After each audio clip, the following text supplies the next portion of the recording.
From the gridiron to the hardwood, James Mesh breaks it all down. It's time for another episode of Cleats and Sneaks.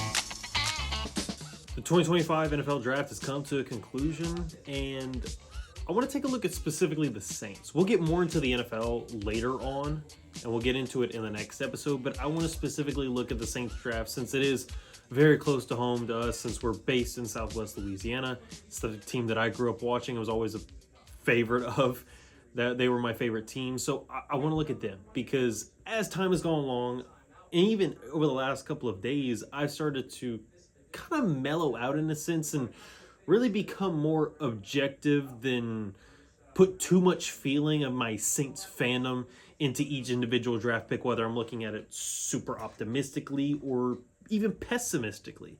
Just looking at what went down between Thursday and Saturday, I just want to give my overall thoughts and my early thoughts on how I think the Saints did. I'm not going to necessarily do a draft grade because I think those are severely overrated and I think they don't mean anything. Because if you give a team a B, but then you look at the draft class like 2, 3, 4 years down the line, you're like, yeah, actually, maybe it wasn't so good. Like, you're telling me you already know what these players are going to do with the team, with the franchise that they were drafted by, and how much of an impact that they're going to have. It's hard for me to believe because there's so many times we'll even look at top 5 and top 10 picks and be like, wow, this team had an A+ draft class, and all of a sudden you look at it, sours, and all of a sudden you're like a decade later, actually, I think it was more of a D. Like, it just comes off so bad, so I'd rather even not have to do with all that. I'll give my thoughts on how I think it can go because of how optimistic or not as optimistic I am into it. But the Saints made 9 selections, and I don't think it was all that bad, especially when you look at how the Who Dat Nation is looking at it. I know a big need going into the draft was the Saints need a receiver.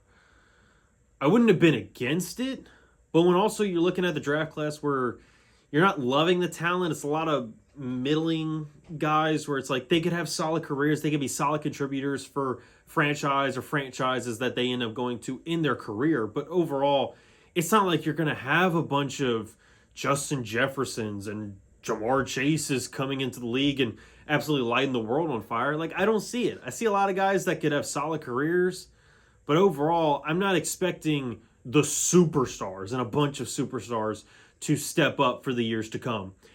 Looking at the Saints class, though, thought it was overall not too bad. They hit on a lot of needs. I think they got themselves more depth, which to me was, I wouldn't say more important, because if you could find a diamond in the rough and a guy that can be either a cornerstone or a guy that can be a good contributor for you for the years to come, I would have absolutely loved it.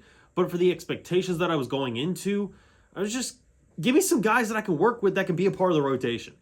And looking at the guys that the Saints got and Mickey Loomis had selected on Thursday, Friday, and Saturday, I don't think it's too far off from that.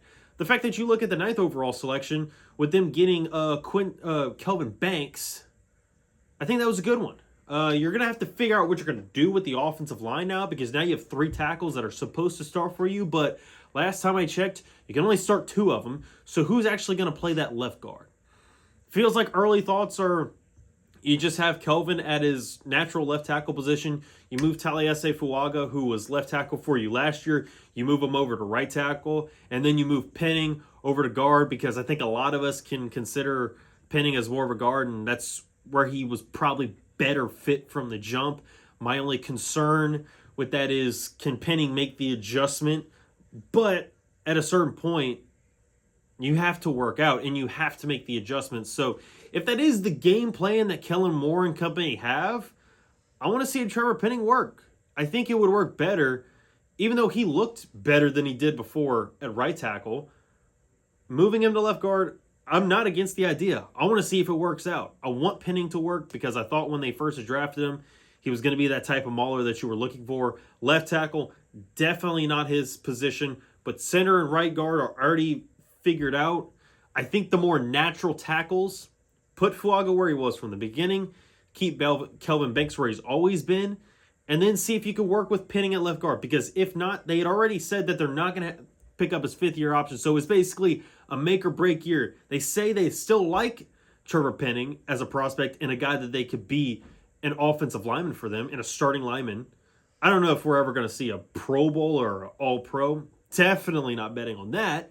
But I think if you could move him over there and have him at left guard, I think that's probably the most optimal and easiest way to transition all the guys, because you're putting two guys that are naturally at specific positions, letting them be where they're at, and then be like, look, Trevor, we've given you years. I know we're moving you once again, but hey, this is your final chance. If you could work here where usually guards have less responsibility, and if anything, they either get help from the tackles or even the center themselves, to me, I think it would work better for him.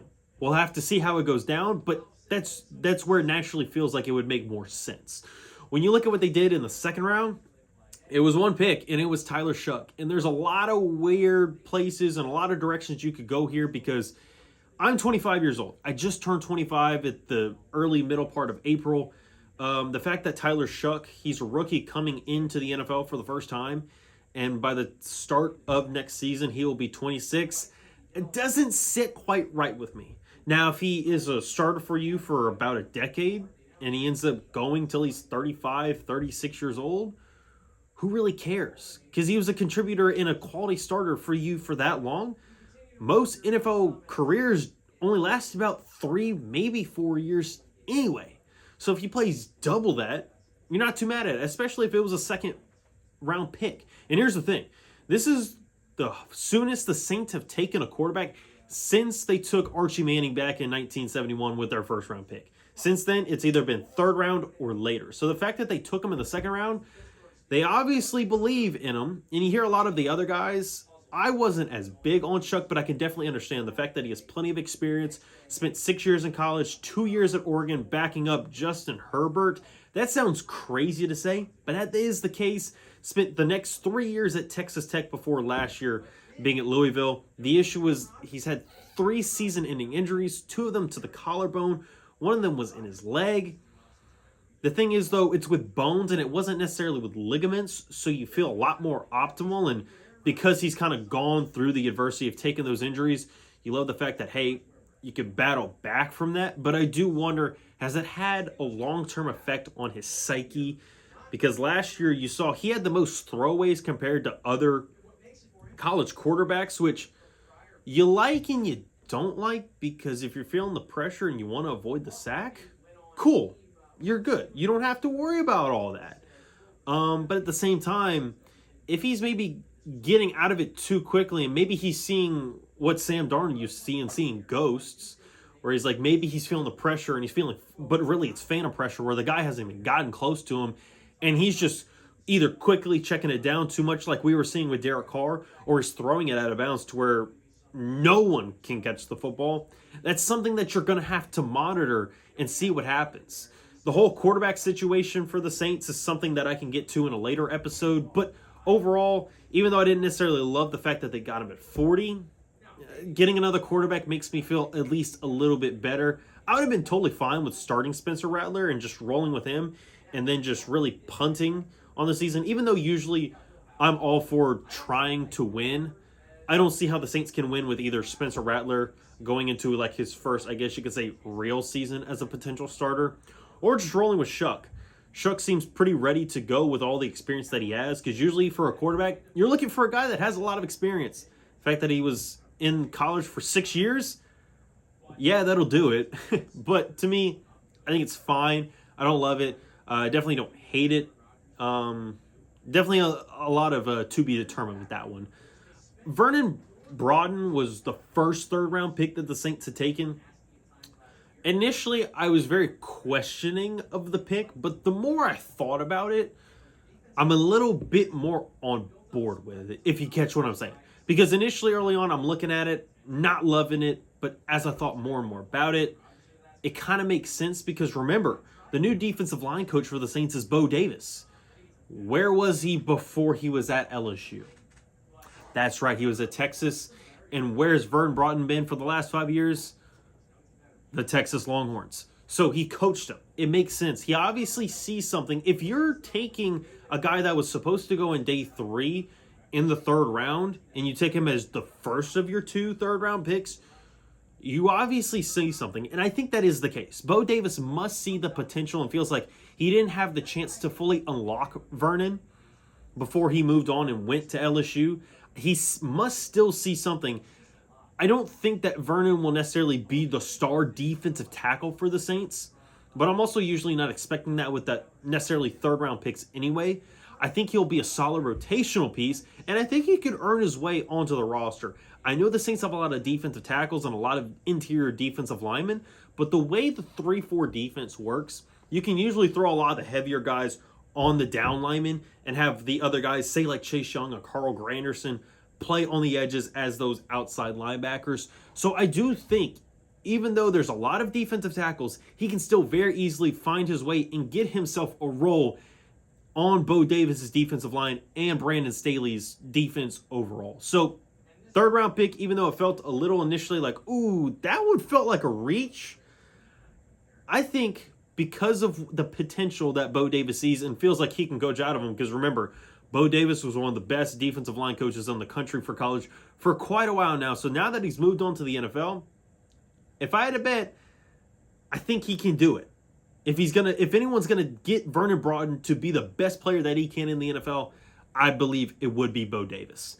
Looking towards the other third round pick, Jonas Sanker out of Virginia, I think it's solid because even though you signed Justin Reed, you are looking for the eventual replacement for Tyrann Mathieu. He's only getting older. I know it sounds crazy. Whoa, someone's getting older, not younger? Yeah, that's right. Not many guys have Benjamin Button's disease. But to me, this also works because he's kind of versatile. He can move in a bunch of different spots and has the ability to play in the box as well, which if you've seen the Saints play and play defense before, they like to usually throw that. Remember, Roman Harper was all over the field before and played in so many different spots. I'm not necessarily saying Sanker is going to be Roman Harper for you, but I think he's definitely got a better chance, and especially since you look at some of the other guys like Jordan Howden, who I was hopeful for. As a sixth-round pick, I thought he could easily be the starting safety and be a solid contributor for the Saints for a while. He put up better stats because he had a couple of interceptions last year, but the overall play, I was concerned with. He's really going to have to fight for that spot, and that also further proves it by the Saints taking a safety at the end of day 2. Sanker, I feel like he's got a solid way to being a backup safety for them because, look, you have Tyrann Mathieu, you have Justin Reed. Those are your starting safeties. JT Gray, even though he counts as a safety, he's the special teams ace. Ugo Amadi, he's also going to be fighting for that roster spot because, remember, he can play safety, but the Saints have predominantly put him in the slot, and you saw that a lot last year because of the knee, because they had to move Alante back as a boundary corner. But Sanker, I'm not mad at it. I want to do a little bit more film review on him, but I'm not mad at the pick. So far, even though I had, especially with day 2, I didn't love the picks, the more I slept on it and thought about it, I don't think it's as bad. Shuck, a lot of experience. Vernon Broughton spent all 5 years with Texas. And then Sanker was a very big contributor for Virginia as well. So even though I didn't love the day 2 picks initially, I've kind of come a little bit more around it. Still not going to say that they're going to be franchise changers by any stretch, but I think those guys could be some solid contributors for the next couple of years. And then you move on to day 3, Danny Stutzman. I've been wondering, how are they going to address the linebacker position? Because same thing with Tyrann Mathieu. DeMario is not getting any younger, and we're not quite sure, is Pete Werner even going to be a franchise linebacker for the next couple of years? I know they signed him to an extension, but outside of that first year or two, he hasn't been as promising the last couple. So what are they going to do? Well, they got Danny Stutzman, who I think the way he plays, run stuffer, and if you've seen anything that he's posted on social media and you've seen his personality, it's very lively. I think he's going to be a great locker room guy. Don't necessarily know if he's going to be that guy where he could be your second best linebacker and develop into being one of those top guys for the Saints. But I think this could work. I'm much more open to it. The day 3 picks I liked and still like a lot more than the day 2 picks. I don't necessarily believe this is going to be a great draft class, but I look at also other guys like Quincy Riley, who spent 6 years in college, 3 at Middle Tennessee, and then 3 at Louisville. He was a great contributor for both of them and got plenty of interceptions. I still worry about, can he be a quality cornerback, starting cornerback on the boundary? Because you lose Marshawn Lattimore and you lose Paulson Adebo. So who's going to replace him? Because now you have to basically elevate Kool-Aid McKinstry, who was your second-round pick last year, to being one of those starting cornerbacks. Because of Riley and the fact that he's more of a zone guy, it works so well because Staley predominantly plays more zone anyway. So you're seeing a transition in the defense and how it's going to look, not only schematically, but what kind of calls you're going to see. So if Alante's going to be back in the nickel and you have Kool-Aid as one of your boundaries, before this pick, it seemed like it was only going to be Isaac Yiadom because they're not looking for Jalen Ramsey.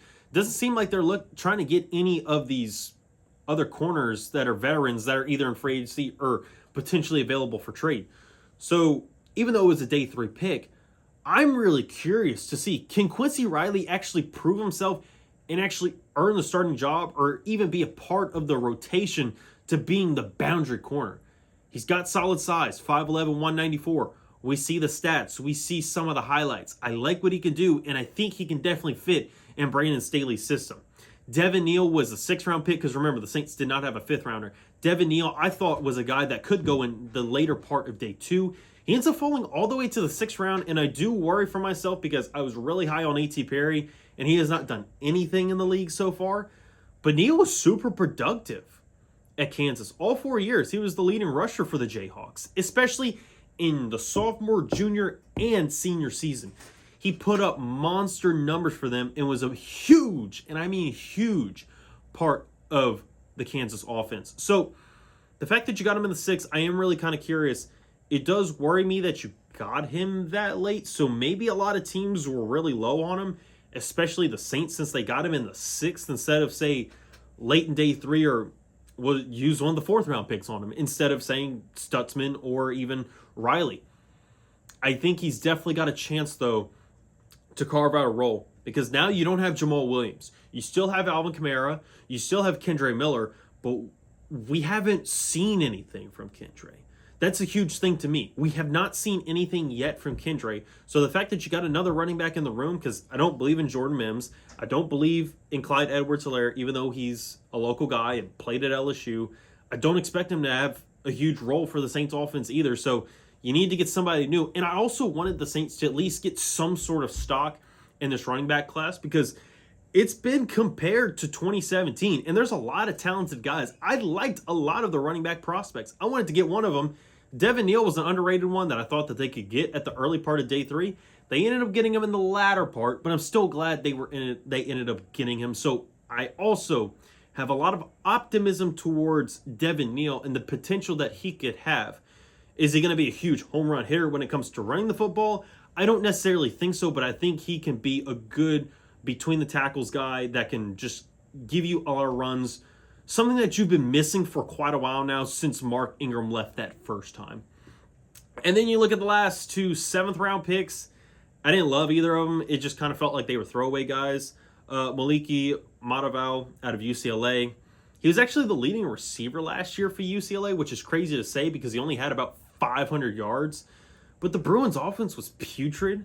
They didn't do a lot. You could also see it when they came to Baton Rouge. The first half, they were kind of lighting up LSU's defense, but it was not that much of a surprise. But overall, Madaval just felt like he's a camp body. I'm not expecting much from him, and it's the same thing with Fidel Diggs. Even though he had a career high last year and was the most productive in his first year at Syracuse with 7.5 sacks, I'm still not expecting much from him.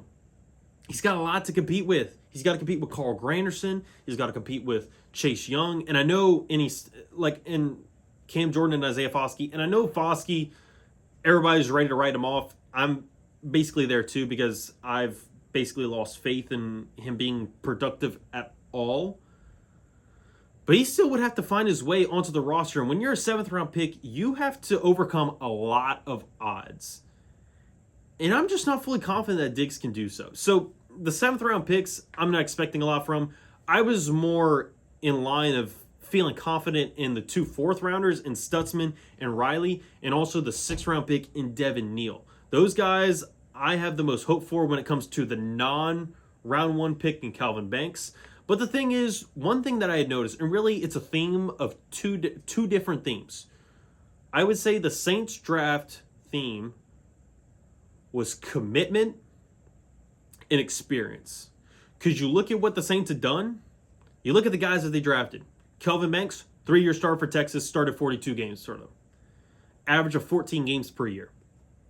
Tyler Shuck, like I mentioned earlier, played 6 years in college, was a starter for multiple different teams, necessarily didn't have the commitment because of playing for 3 different programs, but definitely meets the 6 years of experience that you're looking for, especially for a quarterback position. Vernon Broughton spent all 5 years at Texas and only grew and grew more and more with his production and his role for the Longhorns defense. Sanker spent all 4 years with Virginia. Same thing with Stutzman over there at Oklahoma, and really was the leading tackler for the last 3 years for the Sooners. So that's another thing to really note. And he was also the first Oklahoma Sooner off the board as well. Quincy Riley spent 6 years, first 3 at Middle Tennessee, the other 3 at Louisville, like I had mentioned a couple minutes before. And here's the thing, whether he was over there at Middle Tennessee or with the Cardinals, he was highly productive. So you could tell no matter where he was at, he was going to ball no matter what. Devin Neal, like I had mentioned, all 4 years at Kansas, was a 4-year starter, led the team in rushing all 4 seasons. I will bring that up once again. All 4 seasons over there at Kansas, he was the leading rusher for the Jayhawks. In the last 3 years, it was not even close. Monteval, he spent 2 years at Oregon and spent 2 years at UCLA. It was never had a huge role except for that final year with the Bruins on offense. But for the majority of the picks, you could tell the theme of commitment and experience. And even you look at it for Diggs. He spent 5 years in college. The final year was with Syracuse, but the first 4 was with Texas A&M. Then he realized, okay, they have guys like Shamar Stewart and Shamar Moore. I got to take my talent somewhere else. And even Nick Scordon. Like, he wasn't going to have much of a chance. So he had to move on. If he had a better opportunity, he would have 100% stayed. But the fact that he moved on to Syracuse and had a successful season with the Orange, it was good for him. And that was a huge part of why he ended up getting drafted. He had to give himself the best chance, so I don't blame him at all. So really, I look at the draft class, I think it's fine. I think they have a chance to really have more quality depth for the Saints than in years past. But overall, I'm not expecting this to be anything close to what we'd seen with 2017. It's so hard to repeat that type of class. I think this is going to be a solid to good one. I don't think this is a failure or a quote-unquote like D or F, like some of the national pundits are saying out there. I just don't believe that. I think you got solid contributors that can be there for you, especially in spot starts if guys continue to get injured like we've seen in the last few years. So I think it's fine. I think it's fine. I don't think you need to overreact one way or another.